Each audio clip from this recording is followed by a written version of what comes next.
사람은 누구나 자신을 붙들어줄 버팀목을 찾죠. 그게 건강이 될 수도 있고 재산 혹은 직장, 가족, 또 어떤 사람들은 정치적인 지도자, 또 잘 먹고 잘 사는 그런 나라, 국가, 혹은 자기의 능력, 이런 모든 것들을 자기의 버팀목으로 삼고 살아가려고 합니다. 우리는 그것들이 언제나 우리를 지켜줄 것이라고 생각을 하죠. 그러나 성경은 우리들에게 말해주는데 우리가 붙들고 있는 것이 우리를 지키는 것이 아니라 하나님께서 그것을 붙들고 계시기 때문에 유지가 되어진다라고 하는 것을 말씀해 주고 있습니다. 우리가 예전에 속담으로 말할 때 로마 제국은 하루아침에 무너지지 않았다라고 하는 말도 하는데요. AD 476년에 서로마 제국은 역사 속으로 사라졌습니다. 많은 사람들이 외부의 게르만족 침입 때문에 망했다라고 이야기하죠. 그러나 역사가들은 더 근본적인 이야기들을 합니다. 로마는 밖에서 무너지기 전에 안에서부터 무너졌는데 지도층은 부패했고 정의는 돈으로 거래가 되어졌고 군대는 책임보다 특권을 원했고 시민들은 자유보다 오락을 더 사랑했습니다. 겉으로는 광대한 제국이었지만 안에는 이미 썩어 문드러졌죠. 결국 마지막 황제 로물루스 아우구스툴루스가 폐위되면서 1000년 가까운 제국은 역사 속으로 사라졌습니다.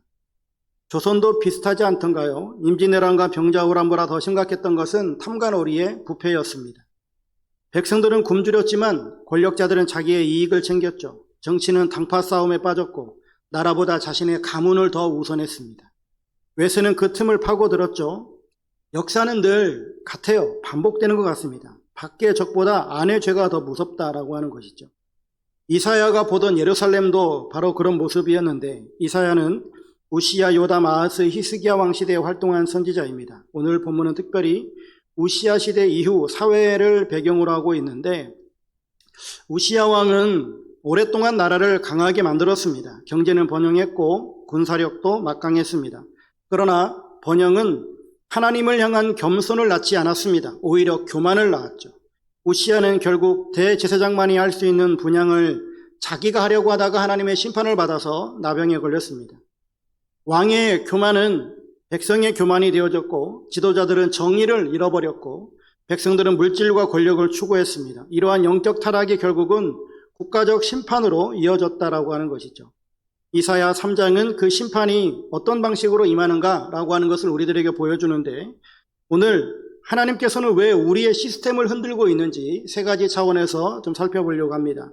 첫 번째는 하나님은 우리가 의지하던 버팀목을 거두신다라고 하는 겁니다.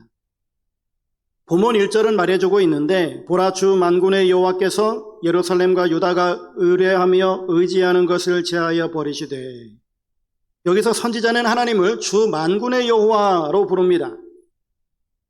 구약 성경에 특별히 만군의 여호와라고 하는 표현들이 간혹 나옵니다. 이거는 온 우주 만물을 다스리시고 주관하시는 절대 주권자라고 하는 표현이거든요. 그 주권자께서 예루살렘과 유다가 의뢰하며 의지하는 것을 제하여 버리시겠다라고 말씀하십니다. 버팀목을 제거하시겠다라고 하는 것이죠. 그들이 의지했었던 버팀목, 구체적으로 1절 하반절부터 3절까지 13가지 일을 말해주고 있는데 모든 양식, 물, 용사, 전사, 재판관, 선지자, 목술자, 장로, 50부장, 귀인, 모사, 정교한 장인, 등란한 요술자. 이들은 당시 유다 사회를 견고하게 떠받치고 있었던 정치적, 군사적, 종교적, 기술적 엘리트 집단들이었습니다. 하나님은 말씀하시는 거죠. 너희가 의지하던 것이 바로 이것이었지. 내가 그것을 거두겠다. 이스라엘은 하나님보다 그 시스템을 더 신뢰했습니다. 그래서 하나님은 그 시스템 자체를 흔드심으로 자신만이 참된 의지의 대상이심을 드러내시는 거죠. 오늘 우리의 삶도 다르지 않은 것 같습니다. 오늘 우리 삶을 지탱하는 버팀목들이 누구에게나 다 있을 거예요. 하나님을 믿는다라고 말하지만 실제 삶에서는 다른 버팀목들을 더 신뢰하고 있지는 않습니까? 통장 잔고가 있어야 안심이 되어지고 건강 검진 결과가 좋아야 평안하고 자녀의 성공이 곧 자기 자신의 성공처럼 느껴지고 직장이 안전해야 미래가 보장된다고 생각합니다. 그리고 내 주변의 인맥과 사회적 지위가 나를 지켜줄 거라고 여기죠. 우리는 그것들을 손에 쥐고 있을 때 마음의 평안을 누립니다. 그리고 입술로는 하나님을 의지합니다 라고 고백하죠. 그런데 실제로는 내 지갑이 두꺼워야지만이 통장의 잔고를 보면서 안도합니다. 이것이 바로 우상이고 가짜 신이거든요. 물론 이것들은 하나님이 주신 귀한 선물입니다. 문제는 이거인 거예요. 선물을 주신 하나님보다 선물 자체를 더 의지하는 거죠. 이게 우상이 되는 겁니다. 성경에서 우상 숭배는 반드시 나무나 돌 앞에 절하는 행위만을 말하는 것은 아닙니다. 하나님보다 더 신뢰하는 대상이 있다면 그것이 곧 우상인 것이죠. 하나님은 우리가 하나님보다 더 사랑하고 의지하며 그것 없이는 살 수 없다라고 믿는 모든 가짜 신들을 흔드십니다. 그래서 하나님께서 우리의 돈줄을 막으시고 건강을 흔드시며 믿었던 사람에게 배신을 당하게 하는 이런 이유들은 우리를 미워해서가 아니라 우리가 붙잡고 있는 동아줄이 썩은 줄인 것을 깨닫게 하시기 위함입니다. 우리 역시 인생의 버팀목이 흔들릴 때가 있습니다. 그때 가장 먼저 해야 할 질문은 왜 이런 일이 나에게 일어나는가가 아니라 하나님께서 지금 나를 어디로 이끌기를 원하시는가입니다. 사랑하는 성도 여러분, 하나님은 우리의 인생을 무너뜨리기 위해서 우리의 버팀목을 거두시는 분이 아닙니다. 무너질 수밖에 없는 것들을 붙잡고 그것 아니면 살 수 없다라고 생각하고 있는 우리들에게 영원히 무너지지 않는 하나님 자신을 붙들게 하시기 위해서 때로는 우리가 붙들고 있는 것들을 흔드시고 때로는 그 동아줄을 끊어내시는 그런 일들을 하십니다. 오늘 우리의 믿음을 점검해 보았으면 좋겠습니다. 나는 정말 하나님을 의지하고 있는가? 아니면 하나님이 주신 것을 의지하며 살아가고 있는가? 이 질문에 정직하게 답하는 시간이 되었으면 좋겠습니다. 두 번째 우리가 살펴볼 것은 하나님을 떠난 공동체는 질서가 무너지고 미성숙한 리더십의 시대를 맞이한다라고 하는 겁니다. 무너진 공동체와 리더십에 관한 문제인데 본문 4절을 보시면 그가 또 소년들을 그들의 고관으로 삼으시며 아이들이 그들을 다스리게 하시리니 사회적 버팀목이 사라진 공동체의 비극은 리더십의 부재로 나타나거든요. 본문에서 소년들, 아이들은 실제적으로 저런 어린아이일 수도 있고 또 하나의 해석은 정신적으로 미성숙하고 책임감이 없는 사람들을 가리키는 표현일 수도 있습니다. 실제로 청장년층들이 다 죽어버려서 저런 젊은 어린 소년들이 나라를 다스려야만 하는 이러한 상황이 되어진 것과 또 하나는 어린아이와 소년처럼 경험도 없고 사회적인 어떤 위치도 없고 아무것도 가지고 있지 않은데 그런데 권력은 가지고 싶고 책임은 지지 않으면서 영향력만 행사하려고 하는 저러한 소년과 아이들과 같은 이러한 사람들이 나라의 실권을 잡게 되어지는 것을 표현할 수도 있습니다. 유다 사회에 하나님께서 그들이 견고하게 붙잡고 있었던 앞서 1절 하반절부터 3절까지 말했었던 유다 사회에 있었던 그런 버팀목들을 하나님께서 흔들어 버리시니까 그 기둥들이 무너지니까 결국은 아무 실력도 없고 능력도 안 되고 아무 책임도 지지 않으려고 하는 그저 높은 자리에 올라가고 싶어 하고 그냥 실력 행사만 하고 싶어 하는 그러한 사람들이 실권을 잡는 이런 상황이 됐든지 아니면 실제적으로 나이가 정말로 어린 사람들이 그런 나라의 주요 요소에 자리할 수밖에 없는 그런 상황이 되어진 것인지 그런 구체적으로 우리가 알 수는 없지만 그러나 분명한 것은 당시 이 유대 사회가 이렇게 리더십이 없는 리더십이 부재한 이러한 사회가 돼버렸다라고 하는 겁니다. 실제로 당시 유대 사회는 하나님이 세워주신 그런 질서를 버려버렸고 그래서 지도자들은 정의보다 사익을 추구했고 백성들은 진리보다 자신의 욕망을 따라서 살았습니다. 그 결과 하나님께서는 그들의 죄를 심판하시는 방식으로 미성숙한 지도자들이 나라를 이끌도록 내버려 두셨다라고 하는 거예요. 이어지는 5절은 사회 전체의 붕괴를 묘사하고 있는데 백성이 서로 학대하며 각기 이웃을 잔해하며 아이가 노인에게 비천한 자가 존귀한 자에게 교만할 것이며. 이 말씀은 단순히 세대 갈등만을 말하는 것이 아닙니다. 공동체를 건강하게 유지하던 존중과 질서가 완전히 사라져버린 사회를 의미하는 겁니다. 더 비참한 것은 6절, 7절 상황인데, 혹시 사람이 자기 아버지 집에서 자기의 형제를 붙잡고 말하기를 내게는 겉옷이 있으니 너는 우리의 통치자가 되어 이 폐허를 내 손 아래에 두라. 지도자를 세울 수 있는 기준이 얼마나 무너졌는지, 능력도 인격도 경건도 아니고요, 나보다 조금 더 잘 사는 사람에게 네가 좀 더 잘 사니까 네가 지도자가 되라, 이러는 것이죠. 이 말씀을 보는데 이 말씀은 참 우리 21세기 대한민국의 현실을 반영해 주고 있지 않나 하는 생각이 들어집니다. 오늘날 우리 사회를 보면 정치, 경제, 문화, 심지어 종교계에 이르기까지 어른이 사라져버린 시대가 되어졌습니다.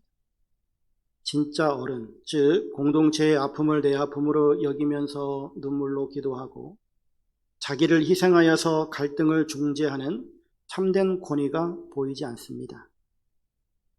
예전에 옥하는 목사님이 늘 목놓아했었던 제자훈련의 본질이 무엇인가요? 세상 속에서 소명자로 살아가면서 책임을 지는 그 한 사람, 세상 속에서 정말 예수 그리스도의 제자가 되어지고 예수 그리스도의 제자로서 세상을 책임질 수 있는, 세상의 그 어두운 부분에 들어가서 빛을 밝혀주고 썩어진 부분에 들어가서 그 부분을 도려내고 치유할 수 있는 그러한 사람들을 양육하고, 또한 그런 사람들이 사회 곳곳에 들어가야 할 텐데, 오늘날 기독교는 나의 안위와 축복만을 구하는 이런 미숙한 어린아이 신앙에 머물러 있지 않은가 하는 겁니다. 사랑하는 성도 여러분, 여러분은 세상의 무질서와 도덕적 타락을 보면서 혀만 차고 계십니까? 아니면 그 무너진 성벽을 붙들고 눈물로 기도하면서 상처 입은 사람들의 이웃이 되어주기로 결단하고 계십니까? 주님은 오늘 우리들에게 참된 어른이 되기를, 참된 그리스도인이 되기를 말씀하십니다. 나의 안위만을 구하는 미숙함에서 벗어나 시대의 아픔을 짊어지는 성숙한 그리스도의 제자가 되시기를 주님의 이름으로 축복합니다. 세 번째는 하나님은 행한 대로 보응하시는 공의의 하나님입니다. 본문은 이제 유다가 왜 무너졌는지 그 근본적인 원인을 분명하게 밝혀주고 있는데, 많은 사람들은 나라가 무너지면 경제를 이야기하고 정치를 이야기하고 외교를 이야기합니다. 그런데 하나님은 훨씬 더 깊은 곳을 보고 계시는데 8절 말씀을 보세요. 예루살렘이 멸망하였고 유다가 엎드러졌음은 그들의 언어와 행위가 여호와를 거역하여 그의 영광의 눈을 범하였습니다. 이 말씀을 통해서 알 수 있는 것은 그들의 문제는 정치 이전의 영성이었고 경제 이전의 예배였으며 또한 제도 이전의 하나님과의 관계에 있었다라고 하는 것을 분명하게 보여주죠. 여기에 특별히 우리가 살펴볼 말씀이 세 개인데요. 여호와를 거역하여, 거역하다라고 하는 것은 불순종한다라고 하는 이런 정도의 뜻이 아니고요. 히브리어 마라를 썼는데 대항하다, 반역하다, 맞서다라고 하는 뜻입니다. 즉 그들은 여호와를 거역했다, 하나님과 맞짱을 뜨려고 했다라고 하는 거예요. 이 정도의 담대함은 가지고 있어야 되지 않겠습니까? 죄를 지으려면 그냥 실수하는 게 아니고요, 하나님하고 맞짱을 뜨려고 하는 거예요. 오늘날 죄의 모습도 크게 다르지 않은 것 같아요. 하나님, 제 인생은 제가 결정하겠습니다. 하나님이 내 주인이 되는 거 나는 원하지 않습니다. 이 정도는 해야죠. 그죠? 그래야 죄인이라고 할 수 있을 것 아니겠습니까? 그런데 우리가 하나님 혹은 주님이라고 말하고 있지만 거의 대부분의 기독교인이 그렇게 살고 있지 않나요? 하나님, 내 인생은 내가 살겠습니다. 내가 선택하겠습니다. 이 부분만큼은 내 뜻대로 하겠습니다. 이 정도는 해야죠. 그래야 이 사람, 여기 성경에 나와 있는 이 유다 백성과 거의 좀 비슷할 것 아니겠습니까? 하나님께 거역하는 것. 우리는 이 성경에 나와 있는 이 사람들을 보면서 혀를 차면서 하나님을 거역하다니, 이런 때려 죽일 사람들이라고 말은 하지만 정작 우리는 어떻습니까? 우리가 그렇게 살아요. 우리가 하나님하고 맞짱을 뜨고 있어요. 하나님, 이거는 내 뜻대로 하겠습니다. 하나님이 내 주님이 되는 건 나는 원하지 않습니다. 하나님은 내가 기도하면 그냥 거기에 사인해 주시고 거기에 응답하고, 내가 이렇게 결정했으면 거기에 응답해 주시는 분으로만 계십시오. 이렇게 신앙생활하는 기독교인들이 얼마나 많아요. 하나님을 믿는다고 하지만 실제 삶의 결정권은 자기가 붙들고 있는 모습입니다. 근데 그들의 죄가 두 가지 모습으로 나타났는데, 그들의 언어와 행위라고 말하죠. 말과 행동이에요. 즉 생각만이 아니라 삶 전체가 하나님을 거역하는 방향으로 흘러갔다라고 하는 것인데, 예수님께서도 말씀하셨죠. 이는 마음에 가득한 것을 입으로 말함이라. 말은 마음의 열매인데요, 우리의 언어는 우리의 신앙을 보여줍니다. 그런데 더 기가 막힌 것은 그 다음 문장입니다. 그의 영광의 눈을 범하였습니다. 직역하면 하나님의 영광스러운 눈 앞에서 대담하게 죄를 지었다라고 하는 의미입니다. 하나님의 존전 앞에서, 하나님 눈 앞에서 그분의 눈을 빤히 보며 죄를 짓는 대담하고도 뻔뻔한 영적 가늠의 상태를 말합니다. 9절이 이를 말해주고 있는데, 그들의 안색이 불리하게 증거하며 그들의 죄를 말해주고 숨기지 못함이 소돔과 같으니. 그러니까 소돔은 죄를 부끄러워하지 않는 도시였잖아요. 그러니까 유다 백성들이 이렇게 죄를 죄로 여기지 않았다라고 하는 겁니다. 그러니까 내가 죄를 지어도 이게 죄라고 여기지 않았다라고 하는 거예요. 그러니까 우리 그리스도인들이 하나님을 주님이라고 말해도 그냥 이거는 하나님 내 뜻대로 하겠습니다라고 하는 것을 죄로 여기지 않는 것, 이것과 같은 맥락인 것이죠. 그래서 본문에서는 특히 10절, 11절은 인류 역사를 관통하는 하나님의 가장 명확한 공의의 통치 기준을 말해주고 있는데요. 너희는 의인에게 복이 있으리라 말하라. 그들은 그들의 행위의 열매를 먹을 것이며 악인에게는 화가 있으리니 이는 그의 손으로 행한 대로 그가 보응을 받을 것임이니라. 여기서 두 부류의 인간과 그들이 맞이할 필연적인 결과를 대조해주고 있는데, 하나님은 이 두 부류에게 그들의 행위의 열매를 먹을 것이다 라고 선언하고 있습니다. 복과 화. 이거는 하나님이 어느 날 느닷없이 내리시는 것이 아니고요, 인간이 스스로 심은 말과 행위의 결과를 고스란히 거두게 하시는 하나님의 보응이다 라고 하는 것이죠. 모든 게 심은 대로 거두게 하고 뿌린 대로 거두는, 또 행한 대로 보응받는 자업자득의 열매를 맺는 것을 의미합니다. 이어지는 12절은 왜 악인의 길이 계속되어지는지를 보여주고 있는데, 내 백성이여 내 인조자들이 너를 유혹하여 내가 다닐 길을 어지럽히느니라. 백성이 잘못된 길을 간 이유 가운데 하나는 지도자들이 진리 대신 거짓을 말했기 때문이다 라고 하는 겁니다. 이 말씀이 오늘을 살고 있는 우리에게 주는 경고는 서늘합니다. 오늘날 현대사회는 네가 뭐를 심든 과정이 어떻든 결과만 좋으면 된다 라고 이야기하거든요. 소위 실용주의인데, 그리고 이런 실용주의와 더불어서 우리 가운데 하나 가지고 있는 것, 우리 사회에 만연되어져 있는 어떤 안전불감증과도 유사하게 영적 불감증도 우리 기독교인들에게 자리하고 있는 것 같아요. 아무도 보지 않으면 죄가 아닌 것으로 생각하는, 아무도 보는 이 없는 곳에서 당신은 누구인가? 라고 하는 질문을 끊임없이 우리들에게 던져야 되는데, 나를 아는 사람이 아무도 없는 곳에서, 아무도 나를 아는 사람이 없고 아무도 나를 보는 사람이 없는 그때에 나는 그리스도인인가? 이것이 우리들에게 드러나야 되거든요. 오늘 본문은 계속해서 인간 지도자의 실패를 보여줍니다. 그러나 성경은 여기서 끝나지 않습니다.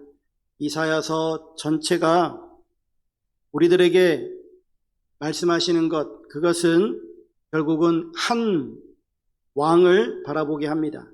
뒤에 가면 이사야는 이렇게 예언합니다. 이는 한 아기가 우리에게 낳고 한 아들을 우리에게 주신 바 되었는데 그의 이름은 기묘자라 모사라 전능하신 하나님이라 영존하시는 아버지라 평강의 왕이라 할 것입니다. 여러분, 유다는 실패했습니다. 왕들도 실패했고 제사장도 백성도 실패했습니다. 그래서 하나님께서는 완전한 왕을 보내셨습니다. 그분이 예수님이죠. 예수님은 이렇게 말씀하십니다. 내가 곧 길이요 진리요 생명이니. 사람들은 길을 잃게 만들었지만 예수님은 길 자체가 되셨죠. 사람들은 구원받기 위해서 하나님 앞에 나아가 양으로 제사를 드렸지만 예수님은 선한 목자가 되셔서 친히 자신의 생명을 주셨습니다. 사람들은 권력을 얻기 위해서 누군가를 희생시켰지만 우리 예수님은 당신이 친히 희생하셨습니다. 사랑하는 만나교회 성도 여러분, 이사야 3장은 단순한 심판의 이야기가 아닙니다. 하나님께서 무엇을 가장 원하시는지를 보여주고 있는 말씀인데요. 하나님은 우리의 재산보다 능력보다 성공보다 우리의 마음을 원하십니다. 우리가 하나님보다 세상을 의지하면 하나님은 사랑으로 우리의 거짓 버팀목을 흔드십니다. 우리가 하나님을 떠나면 공동체는 무너집니다. 지도력이 무너지고 가정이 흔들리고 교회가 약해질 겁니다. 오늘 우리는 이사야 시대 유다를 비판하기 위해서 이 말씀을 읽는 것이 아닙니다. 우리 자신을 비추어 보기 위함인데 나는 무엇을 가장 의지하며 살아가고 있는가? 나는 우리 가정을 하나님께 가까이 인도하는 사람인가? 나는 교회를 세우는 사람인가? 흔드는 사람인가? 나는 예수님을 닮아가고 있는 제자인가? 하나님께서는 지금도 무너진 세상을 바꾸기 위해서 거룩한 한 사람을 찾고 계십니다. 그 한 사람이 오늘 예배드리는 우리 모두가 될 수 있기를 주의 이름으로 축원합니다. 가정에서 먼저 무릎 꿇는 사람, 교회에서 먼저 섬기는 사람, 직장에서 먼저 정직한 사람, 세상 속에서도 예수님을 닮아가는 그 한 사람이 내가 되어질 때 하나님께서는 나를 통해서 가정을 살리고 교회를 세우며 시대를 새롭게 하실 줄로 믿습니다. 그러므로 사랑하는 성도 여러분, 세상이 흔들릴수록 버팀목을 붙잡지 말고 버팀목이 되어주시는 하나님을 붙드시기를 바랍니다. 그 하나님을 의지하는 사람은 흔들릴 수도 있겠죠. 그러나 결코 무너지지 않습니다. 오늘 본문 10절 말씀에 의인에게 복이 있으리라. 하나님께서 친히 붙드십니다. 오늘 우리 삶의 이 약속이 이루어지시기를 주의 이름으로 축원합니다. 기도하겠습니다.